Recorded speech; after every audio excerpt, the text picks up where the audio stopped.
جو کلچر کے گلوکار تھے، فنکار تھے اور دستکار تھے ان کو بلاتے تھے اور وہ بتاتے تھے کہ وہ کس طرح کام کریں. اب اس جو 10 روزہ میلہ تھا اس حوالے سے ہنا نے ایک بہت زبردست سی رپورٹ بنائی ہے. تو آئیے رضوان دیکھتے ہیں. بالکل جی.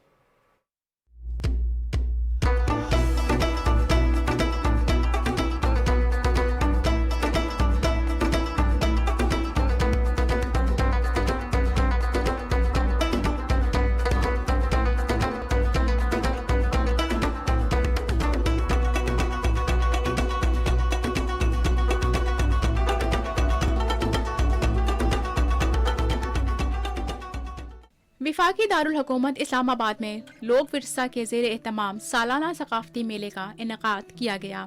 10 روز تک جاری رہنے والا لوک میلہ ہر سو پاکستانی ثقافت کے رنگ بکھیرتا رہا.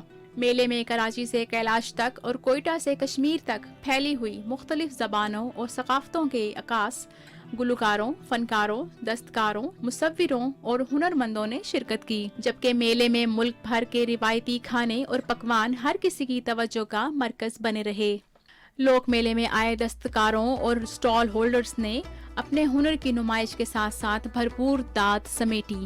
پنجاب، سندھ، خیبر پختونخوا، بلوچستان سمیت آزاد کشمیر اور گلگت بلتستان کی ثقافت کی رنگینیوں نے میلے کو 4 چاند لگا دیے. ملک بھر سے آئے شہری بھی دل کھول کر میلے میں شرکت اور خریداری سے لطف اندوز ہوئے. ایسا ہونا چاہیے، بچوں کو ٹریڈیشن کا پتہ چلتا ہے، جیسے آج کل بہت پیچھے چلے گئے ہیں. بچوں کے لیے خصوصی طور پر پتلی تماشا سمیت مختلف پروگرام سجائے گئے. مجھے بہت اچھا لگا اور میں یہ کہنا چاہوں گی کہ پاکستان میں ہر جگہ پہ جو ہے ایسا میلہ ہونا چاہیے تاکہ لوگوں کو ان کے کلچر کے بارے میں پتہ چل سکے. میلے میں آئے دستکاروں اور فنکاروں نے میلے کا سال میں 2 مرتبہ انعقاد کرانے کی خواہش کا اظہار بھی کیا. اس ایونٹ کو میرے خیال میں سال میں کم از کم دو دفعہ جو ہے نا یہ بڑے والے جو ہے ارینج کرنا چاہیے لوگوں کو. بہت اچھا لگا کیونکہ مجھے پتہ نہیں تھا کہ انٹیریئر سندھ میں کیا ہوتا ہے، بلوچستان میں کیا ہوتا ہے، کوئٹہ میں کیا ہوتا ہے. ایون KPK کے جو مختلف کرافٹس ہیں ان کے بارے میں ہمیں جاننے کا موقع ملا. لوک میلے میں روایتی لباس زیب تن کیے فنکاروں کا علاقائی رقص بھی شرکاء کی خاص توجہ کا مرکز بنا رہا. ڈھول کی تھاپ نے بھی میلے کی رونقیں دوبالا کی.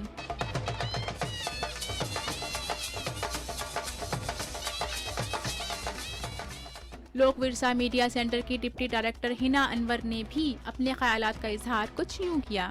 سارا میلہ ایک لیونگ ٹریڈیشنز آف پاکستان پہ بیس کرتا ہے. 5000 سال پہلے جو روایات اور جو ساز اور میوزک ہوتا تھا وہ آج بھی آپ اس میلے میں ہر انگ کے ساتھ، ہر نئے رنگ کے ساتھ دیکھیں گے.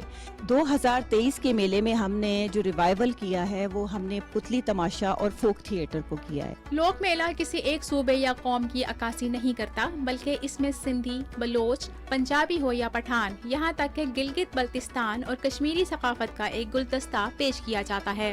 لوک میلہ 10 روز تک اپنے ثقافتی رنگ بکھیرنے کے بعد گزشتہ روز اختتام پذیر ہوا. ہر سال لوک میلہ سجانے کا مقصد پاکستانی عوام میں یکجہتی اور بھائی چارے کا پیغام دینا ہے. مورتھو ٹلے رانا مورتھو ٹلے مورتھو ٹلے رانا مورتھو.